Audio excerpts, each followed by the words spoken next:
Hey guys, what's up? It's Emmy. Welcome to my channel. Today we're talking about why I love macros and all about them. So we'll just get right into the video. So if you don't know, macros stands for macronutrients. So macros are carbs, fats, and protein. So you might hear the term like my macros or like these are my macro protocols, stuff like that. So I'm gonna kind of explain that a little bit. So everyone's macros are different based on like what you're already eating normally and your maintenance calories and what your goals are. So typically, like for instance, my macros are high protein because I'm trying to gain muscle. So that's just like a little example. In general, distribution of macros, there's a general range for them, so we'll go over those right now. So typically 45 to 60% of your daily calories is your carbs macros, so that makes up 45 to 60%. And then the fats range from 20% to 35%, but if you are a female, I wouldn't go below 25% just because 25% is good for hormone optimization. And then protein ranges from 10 to 35%. So like that is a quick run through on the macro distribution and how it works, and you kind of change it based on your goals and where you're already at, what you're currently eating. So usually when someone works with like a fitness coach, they're given macros, and that's what that means. So for me, I have a pretty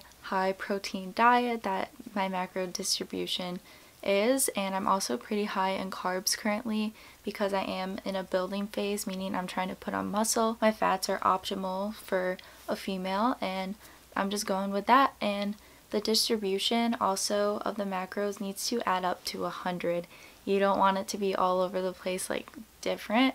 You need the percentages to add up to 100. So the reason I love macros and I personally follow them because it allows you to go towards a goal and still have food freedom and make sure that you're having a balanced diet while doing so. So with macros, you can essentially fit anything to fit your macros, but of course you want to make sure you're prioritizing whole foods that are nutrient dense. That way you're still getting in good micronutrients. But like if you're going on vacation, you can still easily follow your protocols, and it will just be a little bit more different of the food quality, but you can still fit your macros and still make sure you're not overeating on certain things and keep track of your protein, and everything is still all balanced out. So that is why I personally love macros, and it can be used for anything. It's not just for like strength training. Like you can use macros to reach so many different goals. Following macros can be for strength training, for bulking or losing weight. They can be for getting your gut health in check. It can address deficiencies. Like it can do so much while following macros.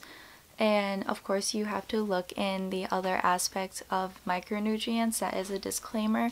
It's just kind of a great way to get your eating in check and in a routine and system. That way you kind of know what to expect each day and get into a flow, and then you can adjust your macros based on how your body is responding. And macro tracking might not be for everyone. If you have trouble tracking your food and that's a negative thing for you, then it may not work out for you. But some people find peace in the numbers. Like me, I like to have the numbers and work towards a number goal. And it has allowed me to eat more food. Usually if you think about tracking your food, it's kind of a negative connotation of you have to cut out certain foods, but you don't. You really don't. So it has allowed me to increase my food intake and include more foods while still doing a whole body recomposition. So that is why I really love macros. I hope this gave you some insight. If you need any help, make sure to DM my Instagram, Emmie_fitness_. So yeah, thank you guys so much for watching. Don't forget to like and subscribe. I post new videos every Friday.